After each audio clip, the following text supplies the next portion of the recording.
রাসূল সাল্লাল্লাহু আলাইহি সাল্লাম বলছেন যে কুরবানির প্রথম 10 দিন এত উত্তম যে এমন কোনো দিন পৃথিবীতে নাই যেটা এটার চেয়ে উত্তম হতে পারে। তখন সাহাবীগণ বললেন, তাহলে জিহাদও নয়? সাহাবীগণ কিন্তু বললেন না যে লাইলাতুল কদরও নয়, এ কথা বলেননি। সাহাবীগণ বললেন যে রমজানের শেষ 10 দিনও নয়, এ কথা বলেননি।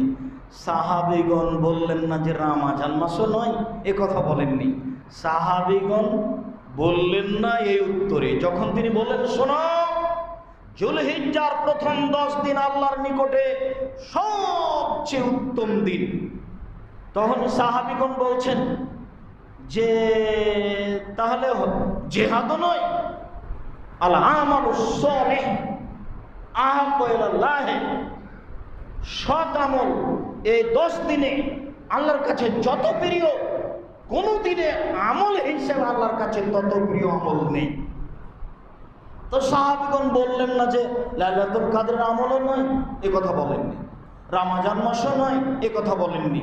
সাহাবীগণ বলেছেন যে জিহাদও নয়, মানে জিহাদ তো ভিন্ন জিনিস, মরলেই জান্নাত। তখন সাহাবীগণ আল্লাহ রাসূল বলছেন না, জিহাদও নয়। হ্যাঁ, তবে যে লোকটা জিহাদে নেমেছে, মাল টাল নিয়ে সবই গেছে, মরে গেছে, মাল টাল নাই, কিছু নাই, লোকটাও নাই, হ্যাঁ, এইটা বলা যেতে পারে যে ভালো।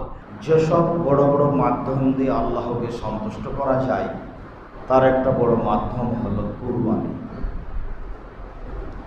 হজ একটা বড় ইবাদত, আল্লাহকে সন্তুষ্ট করা যায়। দান একটা বড় ইবাদত, আল্লাহকে সন্তুষ্ট করা যায়। সালাত একটা বড় ইবাদত, আল্লাহকে সন্তুষ্ট করা যায়। সিয়াম, রমজান মাস একটা বড় ইবাদত, আল্লাহকে সন্তুষ্ট করা যায়। যেসব মাধ্যম দিয়ে আল্লাহকে সন্তুষ্ট করা যায় তার একটা বড় মাধ্যম কুরবানি, যদিও কুরবানি ফরজ নয়। কুরবানি আজ থেকে নিয়ে প্রায় 5,500 বছর পূর্বে ইরাকের ব্যাবিলন শহরের উর নামক গ্রামে ইব্রাহিম আলাইহিস সালাম জন্মগ্রহণ করেন। ইব্রাহিম আলাইহিস সালাম যে কুরবানি করেছিলেন সেই কুরবানি মূলত আমাদের কুরবানি। যদিও কুরবানি প্রথা আদম আলাইহিস সালাম থেকেই চালু রয়েছে। আদম আলাইহিস সালামের এক ছেলে এক মেয়ে একসাথে জন্ম নিত, আগের ছেলে পরের মেয়ে, পরের ছেলে আগের মেয়ে, এভাবে তিনি বিবাহ দিতেন। কাবিলের সাথে জন্ম নিয়েছিল ইকলিমা, আর হাবিলের সাথে জন্ম নিয়েছিল লিওয়াজা। ইকলিমা দেখতে বেশি সুন্দরী ছিল লিওয়াজার চেয়ে। সময় আসলে আদম আলাইহিস সালাম তার নীতি অনুযায়ী প্রস্তাব পেশ করলেন। কাবিল তা প্রত্যাখ্যান করলো। কাবিল বলল, আমার সাথে যে জন্ম নিয়েছে আমি তাকে বিবাহ করতে ইচ্ছুক। আদম আলাইহিস সালাম পরিস্থিতি দেখে বললেন, আচ্ছা ঠিক আছে, তোমরা কুরবানি পেশ করো, যার কুরবানি কবুল হবে সেই ইকলিমাকে বিবাহ করবে। কুরবানি করে ভালো ফল ভোগ করা যায়। পিতার পরামর্শে কাবিল যেহেতু জমি চাষ করতো তাই কিছু কম পেশ করলো। উনি দাঁড়িয়ে আছেন কেন? সামনের দিকে এসে বসেন, বোধহয় আসামও ঠিক হয়নি, এদিকে এসে বসতে পারে। আর যেহেতু দুম্বা লালন পালন করত, মেষ, ভোর, ছাগল, বকরি, হাবিল, তাই হাবিল একটা দুম্বা পেশ করলো। তখন কুরবানি কবুলের পদ্ধতি ছিল আকাশ থেকে আগুন এসে জ্বলে যাবে, যার কুরবানি জ্বলে যাবে তার কুরবানি কবুল হয়েছে বলে প্রমাণ হবে, আর যার কুরবানি জ্বলে যাবে না তার কুরবানি কবুল হয়নি বলে প্রমাণ হবে। অবশ্য বিষয়টা এখন থাকলে আমরা বুঝতে পারতাম যে কার পয়সা হালাল আর হারাম, আর কার কবুল হলো না হলো। আল্লাহ দয়া করে গোস্ত খাওয়ার সুযোগ দিয়েছেন, যার কারণে আর পয়সার বিবেচনা হারিয়ে গেছে, যে কুরবানি হলেই হলো। কেননা বহুদিন থেকে আমি বলে আসছি কুরবানির বিষয়টি, তো তেমন আমি মূল্যায়ন বোধ দেখতে পাই না। একেবারেই দেখি না তা নয়, তবে যেভাবে চাই সেভাবেই তো কোরআন হাদিস অনুযায়ী সঠিক হয়। তবুও সবাইকে যেন ওইভাবে আঘাতে দেখি না, সময়ে বলবো ইনশাআল্লাহ। আকাশ থেকে আগুন এসে দুম্বা চলে গেল, গমগুলি থেকে গেল, কাবিলের রাগ বেড়ে গেল, সে অপমান হয়ে গেল, সে নিজেকে মনে করছে। তাতেও মনে করলো যে এখন অপমান ঢাকতে হলে হাবিলকে হত্যা করা ছাড়া কোনো পথ নেই। আল্লাহ তাআলা তাদের কথা বলেছেন, ইজ আররাবা কুরবানান, দুই ভাই যখন কুরবানি পেশ করলো, ফাতুকুব্বিলা মিন আহাদিহিমা ওয়া লাম ইউতাকাব্বাল মিনাল আখার, দুই ভাইয়ের একজনের কুরবানি কবুল হলো, অপরজনের কুরবানি কবুল হলো না। তখন অপরজন বলল, লাতুলান না, আমি তোমাকে হত্যা করব। তার মানে আমার মান সম্মান এখন বাঁচাতে হলে, অপমান থেকে নিজেকে রক্ষা করতে হলে তোমাকে হত্যা করা ছাড়া কোনো পথ নেই। তখন হাবিল বলল, ঠিক আছে, তুমি আমাকে হত্যা করো, আমি তোমাকে হত্যা করব না। তুমি আমাকে মারো, আমি তোমাকে মারব না। প্রতিপক্ষকে এরকম হতে হবে, ক্ষমতা দেখাতে হবে না। দিন আরও আসছে। শেষ পর্যন্ত আল্লাহ নবী বলেছেন যে সমাজ যখন এখন এমন হবে, তখন তোমরা কি করবে? সবাই আগাছা, তুমি টিকতে পারবে না, তোমার ভালোটাও খারাপ, খারাপটাও খারাপ। তখন কি করবে? তখন বলছেন যে বলেন কি করব? তখন আল্লাহ রাসূল বলছেন, আদমের দুই ছেলের ভালোটার মতো হয়েও। কেউ যদি জুলুম করে তোমাকে ঘরে মারতে আসে, তাহলে তুমি বলিও যে তুমি মারো, আমি মারব না। জুলুম করে তোমাকে ঘরে এসে মারাটাও ভালো কাজ মনে করবে। আমিও সামাজিকভাবে ওইটা দেখতে পাই অনেককেই। আমি সহ জামিয়া সালাফের যখন বিরোধিতা করতে দেখতে পাই, তখন আমি অবাক হই যে তার কি লাভ?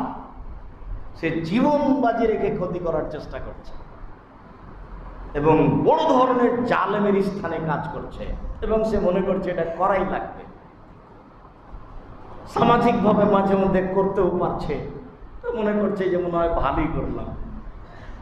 আলহামদুলিল্লাহ, আল্লাহর অশেষ রহমত, আমাকে কোনোদিন কারোর পিছনে লাগা প্রয়োজন হয় না।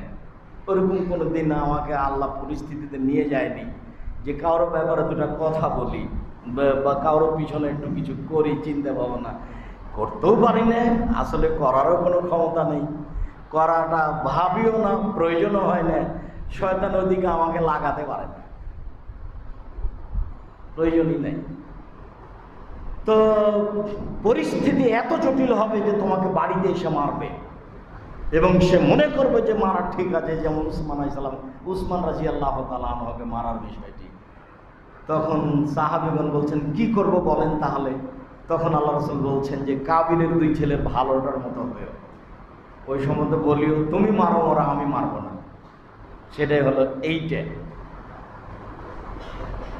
সময় মেরে দিল, লাশ পড়ে আছে, কি করতে হবে তা সে বুঝে না। দুইটা কাক আসলো, মারামারি করলো। একটা কাক মারা গেল, গর্ত খুঁড়ে জীবিত কাকটি মাটিতে পুঁতে দিল। তখন কাবিল বুঝতে পারল হাবিলকে কি করতে হবে। তাই কাবিল একটা গর্ত খুঁড়ে হাবিলকে মাটিতে পুঁতে দিল। হিন্দু মানুষ হলে তাকে মাটিতে পুঁতে দিতে হবে, এ কথাই ঠিক। বুখারী মুসলিমের হাদিসে এসেছে, আলী রাদিয়াল্লাহু তাআলা আনহু বলছেন, আল্লাহর নবী, আপনার চাচা আবু তালেব মারা গেছে। তখন আল্লাহ রাসূল বলছেন, যাও তুমি আবু তালেবকে নিয়ে যাও, গর্ত করে মাটিতে পুঁতে দাও। আমি চেয়েছিলাম বিচারের মাঠে তার পক্ষে কথা বলবো। আমি বলেছিলাম, চাচা আপনি লা ইলাহা ইল্লাল্লাহ বলেন, বিচারের মাঠে কি করা লাগে তা আমি করব। তা আমার চাচা আমার কথা মানেনি। সে বলেছিল, শেষের গেলে আমাকে দিন পরিবর্তনের জন্য বলো না, আমি যা ছিলাম তাই থাকবো, যা হওয়ার তাই হলো। আমি তো আর কিছু করতে পারি না, কাজে আমি তার জানাজা কাফন দাফন করতে পারি না। যাও তুমি মাঠে নিয়ে যে মাটিতে পুঁতে দাও। অমুসলিমকে মাটিতে পুঁতে দিতে হবে এমনিতেই, এটাও সহিহ হাদিস। মাটিতে পুঁতে দেওয়া হলো। এই কুরবানি সেই কুরবানি, যেই কুরবানি একেবারে আদম আলাইহিস সালাম থেকে চালু রয়েছে। তবে আমাদের কুরবানি ইব্রাহিম আলাইহিস সালামের কুরবানি। ইব্রাহিম আলাইহিস সালাম তার স্ত্রী সারাকে সাথে নিয়ে এলাকায় পার হচ্ছিলেন। আবু হুরায়রা রাদিয়াল্লাহু তাআলা বলেন, হাজারা ইব্রাহিম হবে সারাতা, ইব্রাহিম তার স্ত্রী সারাকে সাথে করে হিজরত করছিলেন। দাখালা কারিয়াতান ফিহা জাব্বারুন মিনাল জাবাবেরা, তিনি একটা গ্রামে প্রবেশ করলেন। সেই গ্রামে ছিল স্বৈরাচারী শাসক, তাকে বলা হলো দাখালা ইব্রাহিম মা ইমরাতুন হিয়া আহসানুন নিসাই মিনাল আরাব। ইব্রাহিম নামে একজন লোক প্রবেশ করেছে, তার সাথে একজন তার স্ত্রী মহিলা রয়েছে। সে আরব ভূখণ্ডে মহিলাদের মধ্যে সবচেয়ে সুন্দরী। কিয়ামত পর্যন্ত যত মহিলা আসবে সবার চেয়ে সুন্দরী হতে পারে, বা ওই শতাব্দীতে পৃথিবীতে যত মহিলা ছিল তাদের মধ্যে সুন্দরী হতে পারে, আল্লাহ আলাম। তবে বলা হয়েছে এহা হিয়া আহসানুন নিসা মিন আসরিন নিসা, যত মহিলা আছে সবার চেয়ে সুন্দরী। এমনটা হতে পারে সেই সময়ে যত মহিলা ছিল তার মধ্যে সুন্দরী, এমনটা হতে পারে সারা পৃথিবীতে যত মহিলা আসবে সবার চেয়ে সুন্দরী, এমনটা হতে পারে। যেটাই হোক, এভাবে মুহাম্মদ সাল্লাল্লাহু আলাইহি ওয়াসাল্লাম বলেছেন। হাদিস বুখারী মুসলিম। শেষ পর্যন্ত তিনি তার স্ত্রীকে রক্ষা করতে পারলেন না, স্বৈরাচারী শাসকের ঘরে পাঠালেন। স্বৈরাচারী শাসক তার উদ্দেশ্য পূরণের জন্য দাঁড়ালো। তখন তিনি বললেন, থামেন, আগে অজু হবে, 2 রাকাত সালাত হবে, তারপর তো কোনো কথা। তিনি অজু করে 2 রাকাত সালাত আদায় করে বললেন, আল্লাহুম্মা ইন কুনতা আমানতু বিকা ওয়া রাসূলিকা ওয়া হাসানতু ফারজি ইলা যাওজি ফালা তুসাল্লিত আলাল কাফিরা। আমি যদি তোমাকে বিশ্বাস করে থাকি, তোমার নবী ইব্রাহিমকে বিশ্বাস করে থাকি, আমার জিন্দেগি যদি আমি কোনোদিন অবৈধ কাজ করে না থাকি, আমার স্বামী ছাড়াও আমার লজ্জা স্থানকে কোথাও যদি ব্যবহার করতে না দিয়ে থাকি, এই 3টে কথা যদি সত্য হয়ে থাকে, ফালা তুসাল্লিত আলাল কাফিরা, আজকে নির্জন এই কাফের যেন আমার গায়ে হাত লাগাতে না পারে। কথা বলা শেষই হয়নি, স্বৈরাচারী শাসক অজ্ঞান হয়ে পড়ে গেল। হাদিস বুখারী মুসলিম। স্বৈরাচারী শাসক বলল, এই কে আছো তোমরা? তোমরা তো শয়তান পাঠিয়েছ, এ তো মানুষ না, এ তো শয়তান। মনে রাখবেন, কোনোদিন কারো উপকার করলে সে আপনার ক্ষতি করে নেবে, এই কথাই ঠিক। এরপরে আপনাকে উপকার করতে হবে, এটাই ঠিক। উপকারের বিনিময় মানুষের কাছে নিতে হবে না, উপকারের বিনিময় আল্লাহর কাছে নিতে হবে, আশাই করতে হবে। মানুষের উপকারে থাকতে হবে, এটাই ঠিক। রাসূল সাল্লাল্লাহু আলাইহি ওয়াসাল্লাম বলেছেন, আল্লাহু ফিনা লাবদু মা কানা লাবদু ফিনা কিয়ে, অতদিন পর্যন্ত আল্লাহ মানুষের সাহায্যে আছে যতদিন পর্যন্ত মানুষ মানুষের সাহায্যে আছে। এটা হাদিস বুখারী মুসলিম। এর বাস্তবতা আমি খুব দেখেছি। উপকার করার কিছুদিন পরে দেখা গেছে উচিত মতন শিক্ষা দিয়ে দিয়েছে। তো 3বার দোয়া করে তাকে রক্ষা করার চেষ্টা করলেন সারা। এরপরেও স্বৈরাচার শাসক বলল, এই কে আছো? তোমরা তো শয়তান পাঠিয়েছ। সারাকেও শয়তান বলছে, তোমরা একে নিয়ে যাও। তবে সারাকে একটা কাজের মেয়ে হাজেরাকে দিয়ে দাও সাথে। ইব্রাহিম আলাইহিস সালাম স্ত্রী সারা এবং কাজের মহিলা দাসী হাজেরাকে সাথে নিয়ে চললেন স্বদেশ। এক পর্যায়ে হাজেরা বললেন সারাকে, সারা বললেন হাজেরাকে, দেখো আমাদের কোনো ছেলে মেয়ে নেই, তুমি আমার স্বামীর সাথে বিবাহ বন্ধনে আবদ্ধ হও, কোনো ছেলে মেয়ে হতে পারে। হাজেরা বললেন, যা ছিলাম ভালো আছি, যা আছি ভালো আছি, বিবাহ বন্ধনে আবদ্ধ হব না, ভালোবাসায় ফাটল ফাটতে পারে। বারবার বলার কারণে এক পর্যায়ে বিবাহ হয়ে গেল, সন্তান জন্ম নেবে ইসমাইল আলাইহিস সালাম। যা হওয়ার তাই হলো, দুইজনের মধ্যে দ্বন্দ্ব দেখা গেল। ইব্রাহিম আলাইহিস সালাম স্ত্রী হাজেরা এবং দুধের বাচ্চা ইসমাইলকে বনবাস স্বরূপে হিজরত করলেন মক্কায়। চলে গেলেন মসজিদে, নিয়ে গিয়ে রেখে দিলেন গাছের নিচে, জমজম কূপের উপর, কাবা ঘরের উপরে, জমজম কূপের উপর, কাবা ঘরের উপরে, গাছের নিচে রেখে দিলেন। তো কাবা ঘর কি আছে? কাবা ঘর তো ওখানে নেই, কিন্তু বিবরণে বারবার সেটাই বোঝা যাচ্ছে। ফাকাফা, উল্টা ফিরলেন, রেখে দিয়ে আবার উল্টা ফিরে চলে যাচ্ছেন। ফাতাবিয়াত, পিছনে পিছনে হাঁটতে লাগলেন হাজেরা, আর বলতে লাগলেন, আইনা তাজাবে ইব্রাহিম ও তাতরুকুনা ফি হাযাল ওয়াদি বিহাযাল আইসা ভিন সরলা শাহ, আপনি কোথায় যাচ্ছেন? আপনি আমাকে ছেড়ে যাচ্ছেন এমন একটা উপত্যকায় যেখানে মানুষজন তো নেই, কোনো কিছুই নেই। এইভাবে তিনি বলছেন, বিহাযাল ওয়াদি লাইসা ফিহিন সরলা শাহ, মানুষ তো নেই, কোনো কিছুই নেই, জীবজন্তু আশা করা যায় না, কোনো কিছুই নেই, ঘাস পাতা নেই, এমনটা বুঝতে হবে। ফাজালা ফাকালাত মেরারান, বারবার বলছেন, কোথায় যাচ্ছেন আপনি আমাকে এভাবে ছেড়ে? আমাকে কিছু বলছেন না কেন? বারবার বলছেন আর পিছনে পিছনে হাঁটছেন।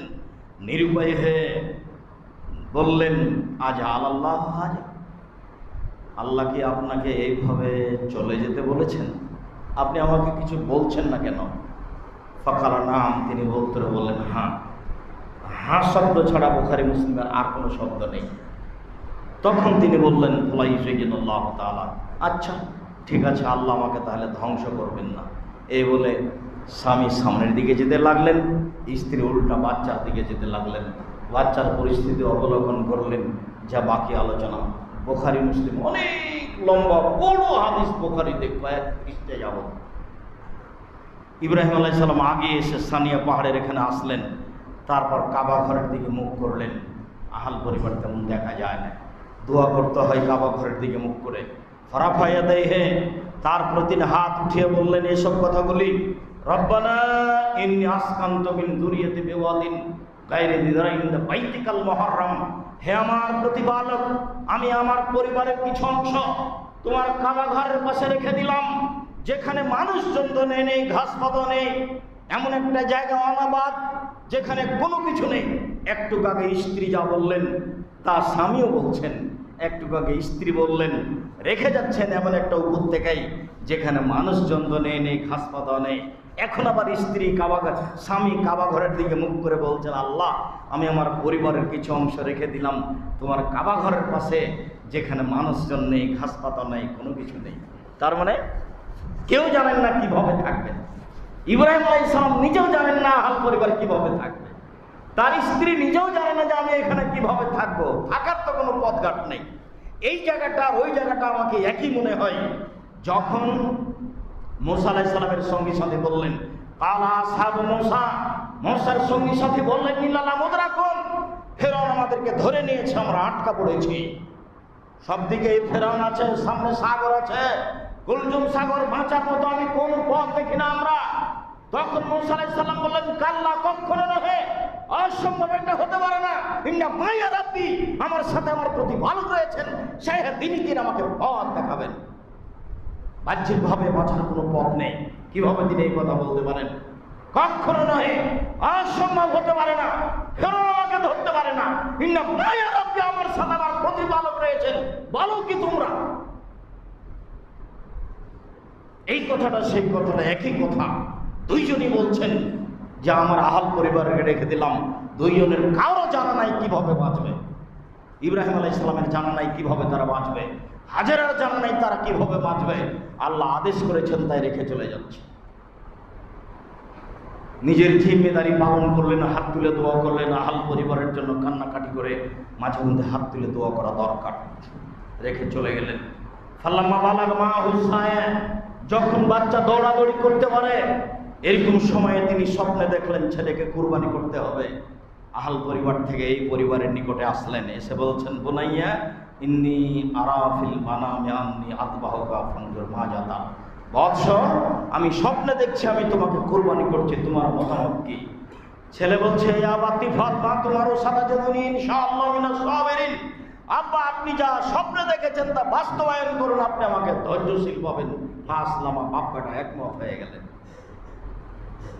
এখানে বাপে চোখের উপরে কাপড় জড়ালেন, ভালোবাসা গড়ে উঠবে সেই জন্য এমন কথার কোনো সুযোগ নেই, সব মিথ্যে।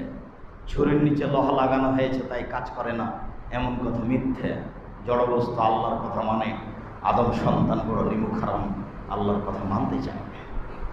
জড়বস্তু যে আল্লাহর কথা মানে তার প্রমাণ, ছেলে গলায় বারবার ছুরি চালাচ্ছেন, তা তো কাজ হয় না, ছুরি তো কিছু করে না। ইব্রাহিম আলাইহিস সালামের সাথে আরো ঘটনা আছে। এলাকাবাসী যখন তাকে আগুনে নিক্ষেপ করলো, তখন আল্লাহ বললেন, ইয়া নারী কুনি বারদাওয়ান সালামা, আগুন তুমি ইব্রাহিমের উপরে শীতল হয়ে যাও।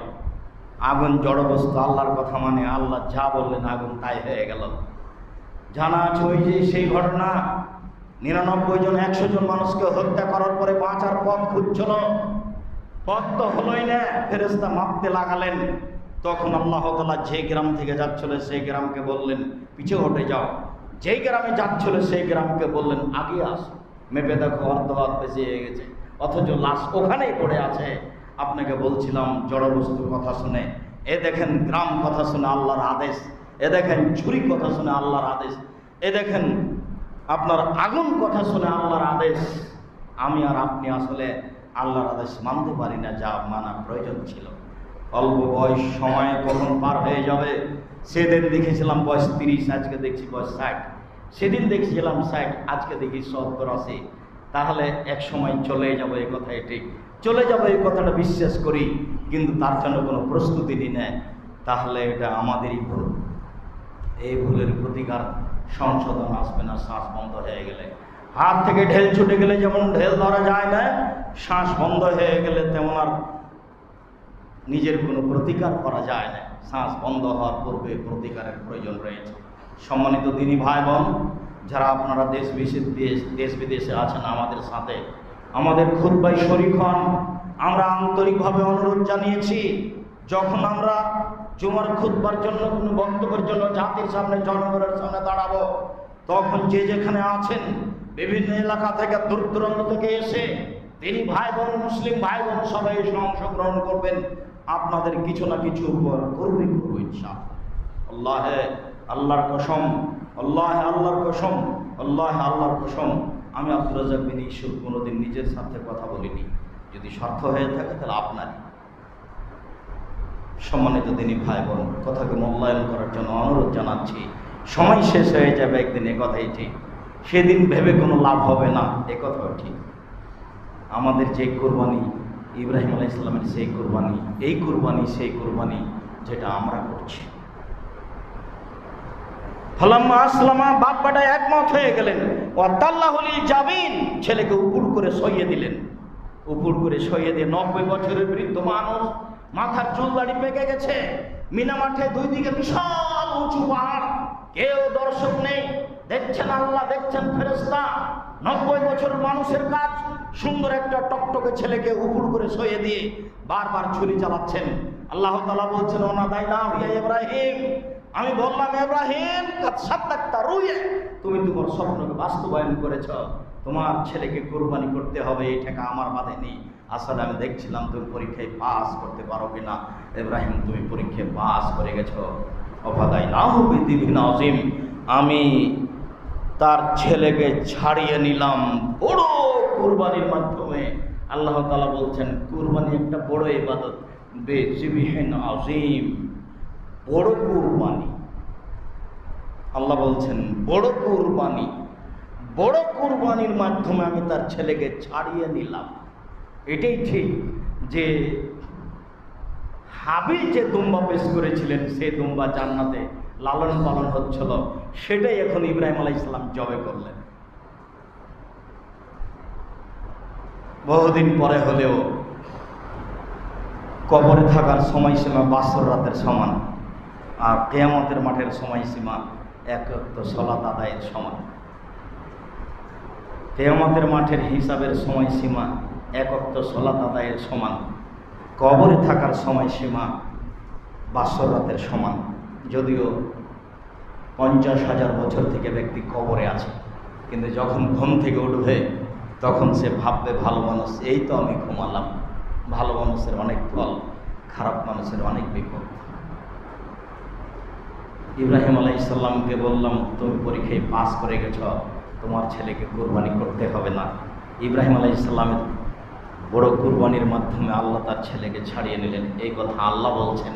এই কুরবানি, যে কুরবানি আমরা করছি, আবু হুরায়রা রাদিয়াল্লাহু তাআলা আনহু বলেন, রাসূল সাল্লাল্লাহু আলাইহি সাল্লাম বলেছেন, মান কানা লাহু সাওলাম ইদাহি ফালা ইয়াকরাবান্না মুসাল্লানা, যার অর্থ সম্পদ আছে, সে যদি কুরবানি না করে তাহলে সে যেন আমার ঈদের মাঠে না আসে।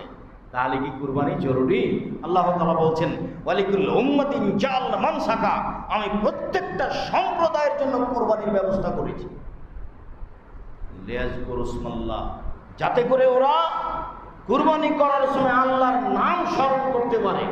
খাবে ওরাই, কিন্তু আল্লাহর নাম স্মরণ করবে, বলবে বিসমিল্লাহ আল্লাহু আকবার, আল্লাহর নাম স্মরণ করে কুরবানি করবে। এই জন্য আমি কুরবানির ব্যবস্থা করে দিয়েছি।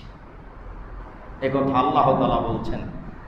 যদিও আলোচনায় ফরজের মতো মনে হচ্ছে, তা নয়। কুরবানি একটি গুরুত্বপূর্ণ সুন্নাত, যা দিয়ে আল্লাহকে সন্তুষ্ট করা যায়। করতেই হবে এমন কথা নয়। রমজান মাসে তারাবি পড়তেই হবে এমন কথা নয়, তবে পড়লে অনেক নেকি পাওয়া যাবে। কুরবানি করলে অনেক অনেক নেকি পাওয়া যাবে। আল্লাহকে সন্তুষ্ট করার একটি বড় মাধ্যম। রাসূল সাল্লাল্লাহু আলাইহি সাল্লাম নিয়মিত কুরবানি করেছেন, করার কথা তিনি বলেছেন। উম্মু সালমা রাদিয়াল্লাহু তাআলা আনহা বলেন, রাসূল সাল্লাল্লাহু আলাইহি সাল্লাম বলেছেন, মান রা'a হিলালা যিলহিজ্জা, যে ব্যক্তি যুলহিজ্জার চন্দ্র দেখলো, ওয়ারাদা ইজাহিয়া, এবং কুরবানি করার ইচ্ছা পোষণ করে, ফালা ইয়াখুজ মিন শারি ওয়ালা মিন আসফারিহি, সে যেন তার নখ না কাটে, সে যেন তার চুল না কাটে, সে যেন তার নখ না কাটে, সে যেন তার চুল না কাটে। এই আদেশ রাসূল সাল্লাল্লাহু আলাইহি সাল্লাম করলেন। কুরবানির চন্দ্র দেখা গেলে নখ চুল কাটা যাবে না, এ কথাই ঠিক। এহরাম বাঁধলে নখ চুল কাটা যায় না। এহরাম হজের জন্য বাঁধলে মাথার চুল তুলে ফেলা যায় না। এহরাম বাঁধলে বিবাহ করা যায় না। এহরাম বাঁধলে আতর গায়ে লাগানো যায় না। এহরাম বাঁধলে পশু শিকার করা যায় না। এহরাম বাঁধলে অনেক কিছু নিষিদ্ধ। পুরুষ মানুষ এহরাম বাঁধলে মাথায় কাপড় দেওয়া যায় না। তবে কুরবানি করার ইচ্ছা পোষণ করলে নখ চুল কাটা যায় না। এটা জরুরি আদেশ। বিষয়টি বুঝে রাসূল সাল্লাল্লাহু আলাইহি সাল্লাম যেভাবে কুরবানি করতে বলেছেন সেভাবে প্রস্তুতি নেব ইনশাআল্লাহ। রাসূল সাল্লাল্লাহু আলাইহি সাল্লামের কুরবানি, রাসূল সাল্লাল্লাহু আলাইহি সাল্লাম বলেছেন, লা তাযবাহু ইল্লা মুসিন্না, তোমরা দাঁত ছাড়া কুরবানি করো না। দাঁত হতে হবে, কথাই ঠিক। তো বছরটা কেন ঢুকলো? সাধারণত ছাগল ছাগি ভেড়া ভেড়ি দাঁতে 1 বছরে, গরু দাঁতে 2 বছরে, উঁট দাঁতে 5 বছরে, মানুষ দাঁতে 7 বছরে। দুধের দাঁত ভাঙে মানুষের 7 বছর বয়সে, আর উঁটের ভাঙে 5 বছর বয়সে, গরুর ভাঙে 2 বছর বয়সে, ছাগল ভেড়ার ভাঙে 1 বছর বয়সে। যার কারণে মানুষ ধরে নিয়েছে 1 বছর হলে হবে, কতটা আসলে তা নয়, দাঁত উঠতে হবে, এ কথাই ঠিক। রাসূল সাল্লাল্লাহু আলাইহি সাল্লাম বলেন, তোমরা দাঁত ছাড়া কুরবানি করো না। দাঁত দেখেই পশু কিনতে হবে কুরবানির জন্য। কুরবানির সাথে আকিকার কোনো সম্পর্ক নেই। আকিকা 7ম দিনের দিন হতে হবে। রাসূল সাল্লাল্লাহু আলাইহি সাল্লাম বলছেন, আল গোলাম মুত্তাহাম বিআকিকাতিহি, বাচ্চা আকিকার সাথে ঝুলন্ত, বাচ্চাকে আকিকার সাথে জড়িয়ে দেওয়া হয়েছে, যেটা ইসবাহু আনহু ইয়াউমুস সাবি, জন্মের 7ম দিনে তার পক্ষ থেকে একটা ভেড়া বা 2টা ভেড়া ভেড়ি কুরবানি করা হবে। ও ইউহলাকু রাসুহু, তার মাথা নেড়ে করা হবে। ওই সময় তার নাম রাখা হবে। 7ম দিনে 4টে কাজ: 1 নাম রাখা, 2 আকিকা করা, 3 মাথা নেড়ে করা, 4 চুল পরিমাণ রূপা দান করে দেওয়া, কিছু টাকা পয়সা দান করা। এটা জন্মের 7ম দিন, এটা বাপের জিম্মেদারি। বাপ ছেলে মেয়েকে উপার্জন করে খাওয়াবে, এটা যেমন জিম্মেদারি। বাপ ছেলে মেয়েকে পড়াশোনা শিখাবে, এটা যেমন বাপের জিম্মেদারি। বাপ ছেলের খাতনা করে দেবে, এটা যেমন বাপের জিম্মেদারি। 7ম দিনে আকিকা দেবে, এটা বাপের জিম্মেদারি, জরুরি কাজ। হিসাব করে 7ম দিনে করতে হবে। 7ম দিনের আগেও আকিকা হয় না, 7ম দিনের আগেও হয় না, পরেও হয় না। মারা গেলে হবে না, পার হয়ে গেলে হবে না, এ কথাই ঠিক। 14 দিনের হাদিস ঠিক নয়, 21 দিনের হাদিস ঠিক নয়। জোর করে কিছু করলে লাভ হবে না। আমি দীর্ঘ 33 বছর থেকে একই কথা বলে আসছি। আমি কোনোদিন কথার পরিবর্তন করিনি, করাও লাগে। পরিবেশ কোনোদিন এমন হবে যে করা লাগবে এমনটা আমি ভাবি না। এটাই ঠিক, 7ম দিনে করতে হবে।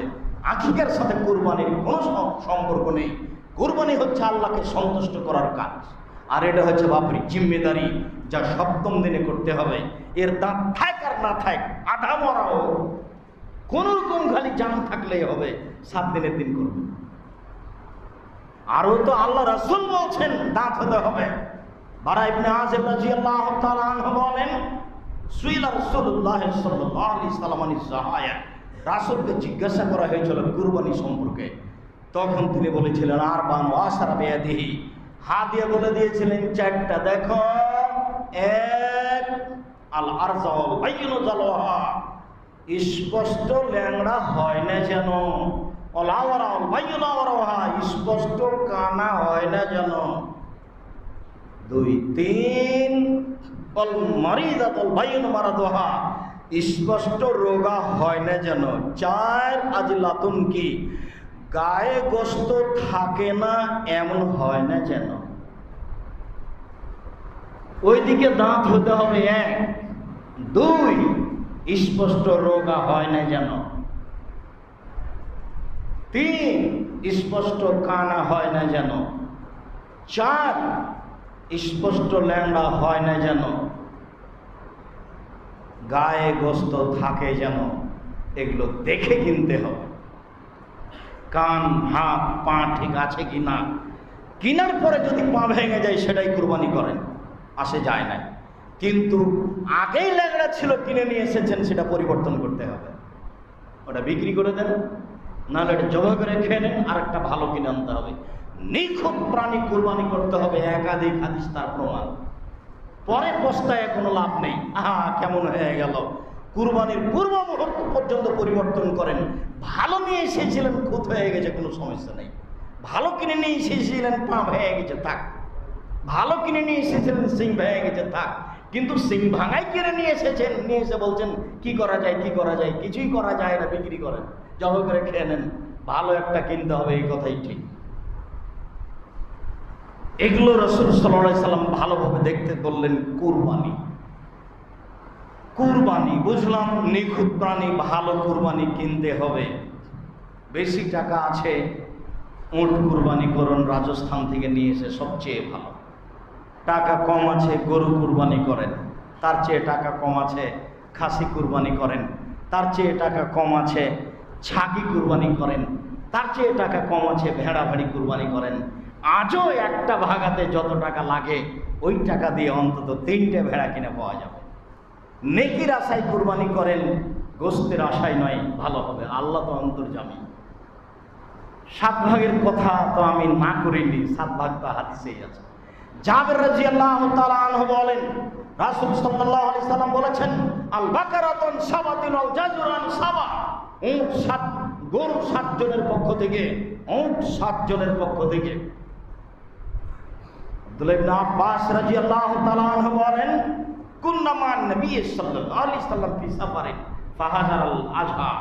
আমরা একদা রাসূলের সাথে সফরে ছিলাম, কুরবানির সময় চলে আসলো।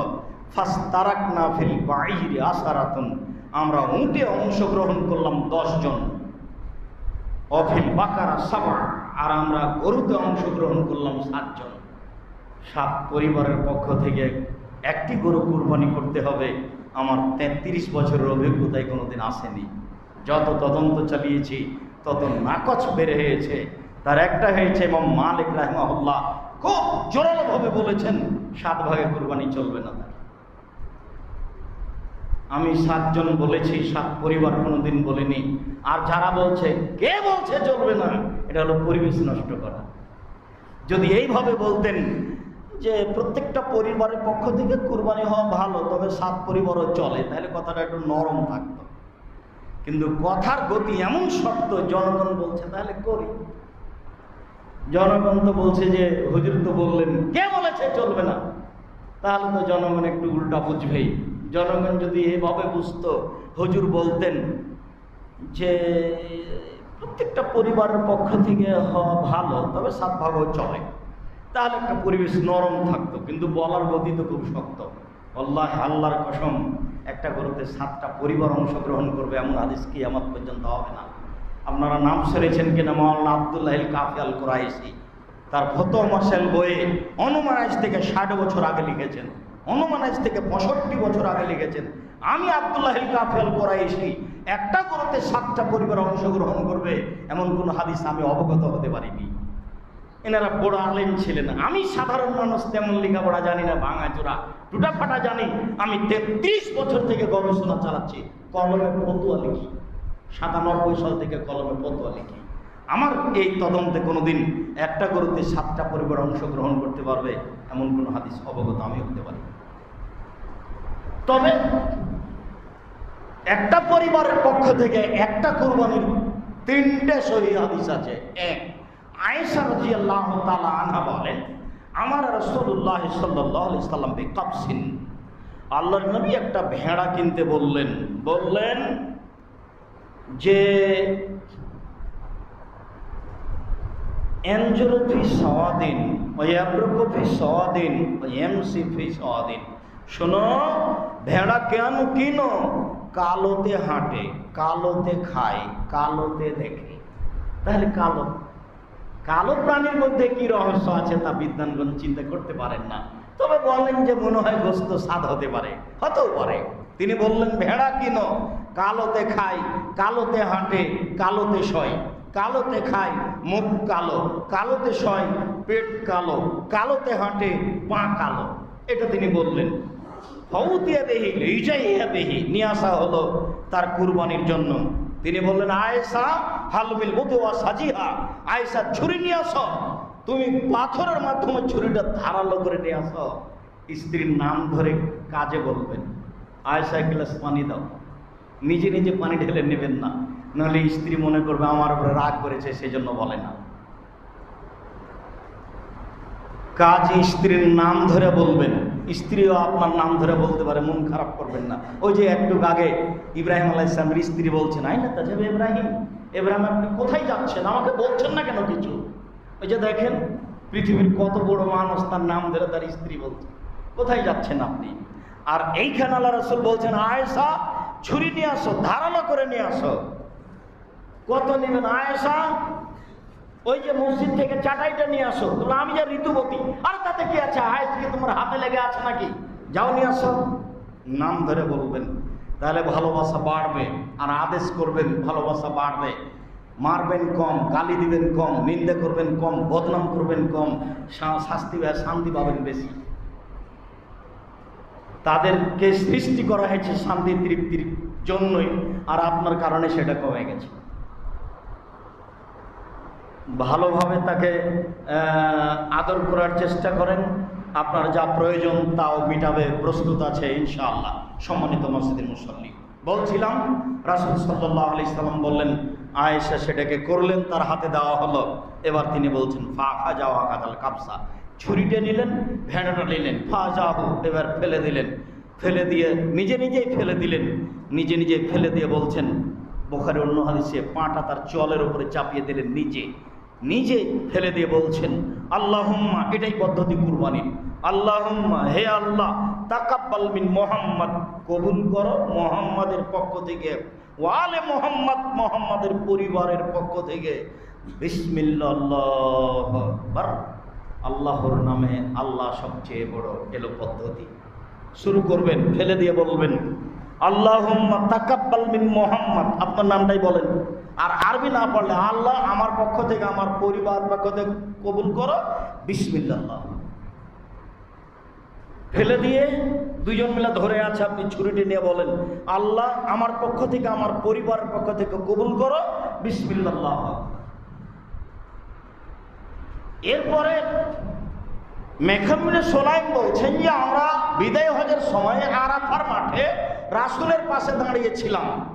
তিনি বক্তব্যের এক পর্যায়ে বললেন, ইয়া আইয়ুহান নাস আলা কুল্লি আহলি বাইতিন ফি কুল্লি আমিন উযিয়া, জনগণ শুনে রাখো, প্রত্যেক পরিবারের পক্ষ থেকে প্রতি বছর একটি করে কুরবানি করতে হবে। জনগণ শুনে রেখো, প্রত্যেক পরিবারের পক্ষ থেকে প্রতি বছর একটি করে কুরবানি করতে হবে। এটা দেখেন আদেশ, পরিবারের পক্ষ থেকে একটা। আইয়ুব আনসারী রাদিয়াল্লাহু আতা ইবনে আব্দুর রহমান বলেন যে আমরা আইয়ুব আনসারীকে জিজ্ঞাসা করলাম, কাইফা কানাতিস যাহায়া ফি আহদি রাসূলুল্লাহ সাল্লাল্লাহু আলাইহি ওয়াসাল্লাম, আচ্ছা রাসূলের যুগে কুরবানি কিভাবে হতো একটু বলবেন? তখন বলছে, না কানা রাজুলুন ইজাহি আনহু বিশাতে ওয়ান আহলে বাইতিহি, পরিবারের পক্ষ থেকে, ব্যক্তির পক্ষ থেকে রাসূলের যুগে একটা ছাগল ভেড়া কুরবানি করত। হয়তো মনে করো না, খাওয়াতেও খেত। রাসূলের যুগে পরিবারের পক্ষ থেকে, ব্যক্তির পক্ষ থেকে একটা ভেড়া কুরবানি করত, খেত খাওয়াতো। তাহলে তিনটি হাদিস সহি থাকলো, পরিবারের পক্ষ থেকে একটি প্রাণী কুরবানি হতে হবে। 17টা করেন। রাসূল সাল্লাল্লাহু আলাইহি সাল্লাম বিদায় হজে 100টি গরু কুরবানি করেছিলেন। 63টি গরু নিজ হাতে এক টানা জবাই করেছিলেন। তারপরে বলেন, আলী এগুলি নাও, বাকি তুমি করো। আলী শোনো, চামড়া গোশত ফকির মিসকিনকে বন্টন করে দাও, আর যারা জবে করছে ওদের পারিশ্রমিক দাও, ওদের গোশত দিবা না। হাদিস বুখারী মুসলিম। পারিশ্রমিককে যে কাজ করছে তাকে টাকা দিতে হবে, গোশত নয়। আর যদি গোশত দিতে হয় অসহায় মনে করে, সেটা ভিন্ন জিনিস। ও কাজ করেছে সেজন্য নয়, কাজ করেছে টাকা দেন, আর অসহায় হিসাবে আবার গোশত দেন। কথা বুঝাতে পারলাম না? গরিব মানুষ কাজ করেছে, টাকা দেন না, টাকা দেন। আর গোশত দিবেন অসহায় হিসাবে, এই কাজের বিনিময়ে নেই, কাজের বিনিময়ে টাকা দিতে হবে। একটাই মানুষ, তাকে টাকা দেন, গোশত দেন, এটাই ঠিক। এবার আব্দুর রাজ্জাক সাহেব কথার শেষে চলে আসি। তা তো বুঝলাম এই পরিবারের পক্ষ থেকে একটি পশু কুরবানি করতে হবে, একাধিক করি, যেহেতু আল্লাহকে সন্তুষ্ট করা প্রয়োজন, একাধিক করেন, এটাই ঠিক। 5টা 10টা কুরবানি করেন, সারা বছরে যায় নেকি করেছেন তা একবারে এই সময়তে তার চেয়ে বেশি করে নেন। আর কুরবানির মস্ত ভিন্ন। রাসূল সাল্লাল্লাহু আলাইহি ওয়াসাল্লাম বলছেন যে কুরবানির প্রথম 10 দিন এত উত্তম যে এমন কোনো দিন পৃথিবীতে নাই যেটা এটার চেয়ে উত্তম হতে পারে। তখন সাহাবীগণ বললেন, তাহলে জিহাদও নয়? সাহাবীগণ কিন্তু বললেন না যে লাইলাতুল কদরও নয়, এ কথা বলেননি। সাহাবীগণ বললেন যে রমজানের শেষ 10 দিনও নয়, এ কথা বলেননি। সাহাবীগণ বললেন না যে রমজান মাসও নয়, এ কথা বলেননি। সাহাবীগণ বললেন না এই উত্তরে, যখন তিনি বললেন, শোনো, যুলহিজ্জার প্রথম 10 দিন আল্লাহর নিকটে সবচেয়ে উত্তম দিন। তখন সাহাবীগণ বলছেন যে তাহলে জিহাদও নয়? আল আমালুস সালিহ আহাব্বু ইলাল্লাহ, সৎ আমল এই 10 দিনে আল্লাহর কাছে যত প্রিয়, কোনো দিনে আমল হিসেবে আল্লাহর কাছে তত প্রিয় আমল নেই। তো সাহাবীগণ বললেন না যে লাইলাতুল কদরের আমলও নয়, এ কথা বলেননি। রমজান মাসও নয়, এ কথা বলেননি। সাহাবীগণ বলেছেন যে জিহাদও নয়, মানে জিহাদ তো ভিন্ন জিনিস, মরলেই জান্নাত। তখন সাহাবীগণ, আল্লাহ রাসূল বলছেন, না, জিহাদও নয়। হ্যাঁ, তবে যে লোকটা জেহাদে নেমেছে, মাল জাল নিয়ে সবই গেছে, মরে গেছে, মাল জাল নাই, কিছু নাই, লোকটাও নাই, হ্যাঁ, এইটা বলা যেতে পারে যে ভালো, তাছাড়া কোনো পথ নেই। তো এখন আমরা প্রথম 10 দিনে কি করব? একটানা 9 দিন পর্যন্ত সিয়াম থাকবেন, 1 2 একটানা 9 দিন চালিয়ে যাবেন। সুবহানাল্লাহ, আলহামদুলিল্লাহ, আল্লাহু আকবার, আল্লাহু আকবার, লা ইলাহা ইল্লাল্লাহ, আল্লাহু আকবার, আল্লাহু আকবার, ওয়ালিল্লাহিল হামদ। একটানা 9 দিন যাবত, 10 দিন যাবত, 13 দিন যাবত চালিয়ে যাবেন। কুরবানির পরে 3 দিন আল্লাহু আকবার, আল্লাহু আকবার, 3 দান খায়রাত। ভালো আমল, কি ভালো আমল করব? তো 1 নম্বরে ভালো আমল হলো সিয়াম, 2 নম্বরে ভালো আমল হলো তাসবিহ তাহলিল জিকির আজকার, 3 নম্বরে ভালো আমল কি বললাম? দান, দান খায়রাত। এইটা মনে রাখবেন। তো এই দিনগুলো খুব দামি, তো বেশি কুরবানি করেন 10 তারিখে, তাহলে আরো ভালো হলো। এমনি তো কুরবানি বড়, যার কারণে এই দিন বেশি হয়ে গেছে, দামি। এই 10 দিনে আছে হজ, এই জন্য দামি। এই 10 দিনে আছে আরাফার মাঠ, এই জন্য দামি। এই 10 দিনে আছে কুরবানি, এই জন্য দামি। রমজান মাসের চেয়ে বেশি দাম। কয়েকটা জিনিস এই 10 দিনে আছে, আছে হজ, আছে কুরবানি, আছে আরাফার মাঠ, আছে আরাফার সিয়াম। এই কয়েকটা মিলে এটা খুব বেশি দামি হয়ে গেছে। বেশি কুরবানি করেন, করাই ভালো। ফকির মিসকিনকে দিয়ে দেন, দেওয়াই ভালো। আচ্ছা, শেষে ভাগে চলে আসি। ভাগ 3 ভাগ করতে হবে কুরবানির গোশত, এমন কথা রাসূল সাল্লাল্লাহু আলাইহি ওয়াসাল্লাম বলেননি। রাসূল সাল্লাল্লাহু আলাইহি ওয়াসাল্লাম বললেন, দেখো, কুনতুন নাহাইতু আন লাহমিল আযাহি ফাওকা সালাসিন, আমি তোমাদেরকে কুরবানির গোশত 3 দিনের বেশি খেতে নিষেধ করছিলাম। কেন?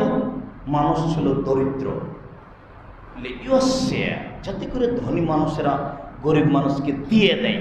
3 দিন পরে তো খেতেই পারবো না, ফেলেই দিতে হবে, তাহলে দিয়েই দিই, সেই জন্যই আদেশ করেছিলাম। এখন ফাকুলু মা বাদালাকুম, খাও, যতদিন পারো ততদিন খাও। তখন মানুষ মনে করেছে তাহলে সামনে কুরবানি পর্যন্ত খাবো, তাই রেখে দিয়েছে। তাহলে তো আল্লাহ তো অন্তর জানছে, এভাবে করতে হবে না। তাহলে করতে হবে কিভাবে? বিভিন্ন এলাকাতে বিভিন্ন নিয়ম আছে, আসলে এগুলো একটাও ঠিক নয়। একটাই হলো, এটাই নিয়ম, গরিব মানুষ বেশি আছে, বেশি দিয়ে দেন, কম রাখেন। গরিব মানুষ কম আছে, তাহলে বেশি রেখে দেন, কম দেন। পরিস্থিতি অনুপাতে দিতে হবে, এটা আল্লাহ রাসূল বললেন। তিনি বললেন, খাও যেমন ভালো লাগে, অতেন অদ্দাখেরও, দেও জমা রাখো, খাও, দেও জমা রাখো। এই হলো তিনটে।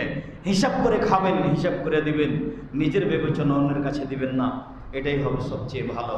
সম্মানিত দিনী ভাই বোন, বলছিলাম বৈধ পয়সা দিয়ে আল্লাহকে সন্তুষ্ট করার জন্য কুরবানি করুন। তারপরে সাধারণত যা বলে থাকি, বলতে যাচ্ছে এই জন্য যে আসলে আপনার ভালোবাসা আমি দেখতে চাই। একাধিক দিন বলছি, আপনি মনে কষ্ট নেবেন না। আপনি জামিয়া সালাফিয়ার একজন নিজে সদস্য মনে করাতে আপনি নিজেকে সংকীর্ণতা মনে করেন নাকি, যে আমি মনে হয় কোনো ভুল পথে আসলাম নাকি, এমনটা আপনার মনে হয় নাকি? যেন হয় না, এ কথা আমি বলছি। আপনি জামিয়া সালাফের জন্য একবার যদি বলেন আল্লাহ তুমি জামিয়া সালাফেকে কবুল করো, তারপর কি আপনি মনে বলে আপনার যে আমি কি ভুলই করলাম নাকি? এমনটা কি মনে বলে নাকি? জামিয়া সালাফে 10টা টাকা দেওয়ার পরে কি আপনার মনে বলে যে আমি কি ভুলই করলাম নাকি? এমনটা কি মনে বলে? আল্লাহর কসম, আমি আব্দুর রাজ্জাক বিন ইউসুফ, আমি আপনার কাছের ভাই। আপনি যদি জামিয়া সালাফের জন্য একবার বলেন যে আল্লাহ তুমি জামিয়া সালাফেকে কবুল করো, এতে আপনি ক্ষতিগ্রস্ত হবেন না। আমি আপনার দিনী ভাই আপনাকে বলছি, এই কথার পিছনে আমার কোনো স্বার্থ নেই। জামিয়া সালাফে কিভাবে চালাবে সেটা আল্লাহ ভালো জানেন, তবে মানুষকে দিয়ে চালাবে সেই জন্য আপনাকে আমি বলছি। জামিয়া সালাফের একটি গুরুত্বপূর্ণ শাখা হচ্ছে দাওয়া ইলাল্লাহ। আর দাওয়া ইলাল্লাহর এদের সদস্যদের 1 নম্বর কাজ, এদেশের মাটিতে তারা 15 মক্তব চালু করবে। উত্তরবঙ্গে প্রায় তারা 300টি মক্তব চালু করেছে। আর দাওয়া ইলাল্লাহর 2 নম্বর কাজ, তারা এদেশের মাটিতে মসজিদ ভিত্তিক দাওয়াত দিবে। বর্তমান যে আমরা দাওয়াত দিচ্ছি তাতে কিছু সময় আছে, তাতে কিছু স্বার্থ আছে, যেটা আমরা বুঝতে পারছি। তাই স্বার্থ ছাড়াই আল্লাহকে সন্তুষ্ট করার জন্য তারা দ্বিতীয় যেটা পদক্ষেপ নিয়েছে, মসজিদ ভিত্তিক এদেশে দাওয়াত দিবে। তৃতীয়, তারা দিনের স্বার্থে, আকীদা আদর্শের স্বার্থে ফ্রি বই বিতরণ করবে। চতুর্থ, দাওয়ার সদস্যরা চায় আমরা অসহায় মানুষের পাশে দাঁড়াবো। তারা দাঁড়িয়ে আসছে দীর্ঘদিন থেকে। তারা 2020 সালের করোনা ভাইরাসকে লক্ষ্য করে ফ্রি অক্সিজেন বিতরণ করছিল, তা আপনাদের জানা আছে। তারা হঠাৎ করে ওই যে চট্টগ্রাম সীতাকুণ্ডে দুর্ঘটনা ঘটলো, তারা ওখানে গিয়ে দেখলাম কয়েকদিন থাকলো, অসহায় মানুষকে মেডিকেলে নিয়ে গেল, তারা সর্বদাই কাজে ব্যস্ত থাকলো। তারা অসহায় মানুষের পাশে দাঁড়ায় মর্মে তারা বন্যা কবলিত এলাকায় যায়। এই বছরই তারা 3বার সিলেট গেছে। তারা সিলেটে এখনও অবস্থান করছে। হাজার হাজার পরিবারে তারা অর্থ সম্পদ সহযোগিতা করার প্রাণপণে চেষ্টা করছে। এই জন্য আপনাদের কাছে ভিক্ষের কথা বলছে। তাদের নিজস্ব কোনো অর্থ সম্পদ নেই। আমি সাধারণ ফকির মানুষ, আমার কাছে কোনো টাকা পয়সা নেই, শুধু খালি আমি মুখে বলে আসছি। যেটা আমি বলছি আল্লাহর উপরে ভরসা করে বলছি, আমি সেটাতে সফল হব ইনশাআল্লাহ। আগামী শনি রবিবারে বাইতুল হাম জামে মসজিদের পাইলিং কাজ শুরু হবে। 200 শতক জমির উপরে। কত টাকা খরচ হবে এই বলে আমাকে টেনশনে ফেলবেন না, কাজ হবে ইনশাআল্লাহ। এই কথা আপনার খালি মুখের দোয়া, আল্লাহ তুমি বাইতুল হাম জামে মসজিদ কবুল করো, এইটুকু আমি আপনাকে অনুরোধ জানাচ্ছি। জামিয়া সালাফের গুরুত্বপূর্ণ শাখা দাওয়া ইলাল্লাহ, ওদের জন্য দোয়া এবং ওদের সার্বিক কাজে সহযোগিতা করার জন্য অনুরোধ জানাচ্ছি। ব্যক্তিগত হিসাবে আপনি এই মসজিদের সদস্য হিসাবে, মুসল্লি হিসাবে কতটুকু আগাবেন, আমি যদি মনে করি যে আপনি জামিয়া সালাফের সদস্য হিসাবে শরীরুল্লাহ মসজিদের মুসল্লি আগান, তাহলে সবচেয়ে ভালো হবে। এতে আপনি শান্তি পাবেন, তৃপ্তি পাবেন। ওদের কাজে অংশগ্রহণ করেন, তারা হাজার হাজার পরিবারের পাশে দাঁড়াচ্ছে। কোথা থেকে কোথায় যাচ্ছে, জামালগঞ্জ একবারে নিবিড় পল্লী এলাকায় নৌকা নিয়ে চলে যাচ্ছে। আমি বাস্তব তার কিছু অংশে গ্রহণ করেছি, তা আপনারা দেখেছেন। কাজেই আপনাকে আমরা ওই দাওয়ার সদস্যকে আন্তরিকভাবে সহযোগিতা করার জন্য অনুরোধ জানাচ্ছি। দাওয়ার একটি গুরুত্বপূর্ণ কাজ, জামিয়া সালাফের একটি গুরুত্বপূর্ণ শাখা আল ইতিসাম, অনলাইন আল ইতিসাম টিভি এবং বই পুস্তক। আমি জানি না, আমার আশা অনুযায়ী আপনাকে বলছি, আপনারা প্রত্যেকেই মাসিক আল ইতিসাম পত্রিকা নেন বলে আমার আশা। যদি না নেওয়া হয়ে থাকে তাহলে ভালোবাসায় ঘাটতি আছে, আমি এই কথাই বলছি। জামিয়া সালাফের যত বই পুস্তক আছে সবটার সাথে আপনার ভালোবাসা থাকতে হবে। আল্লাহর কসমেতে কোনো স্বার্থ নেই।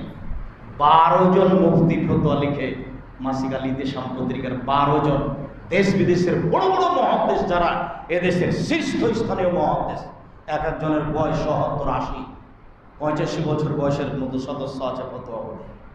বিদেশের আলেম আছে, দেশের আলেম আছে।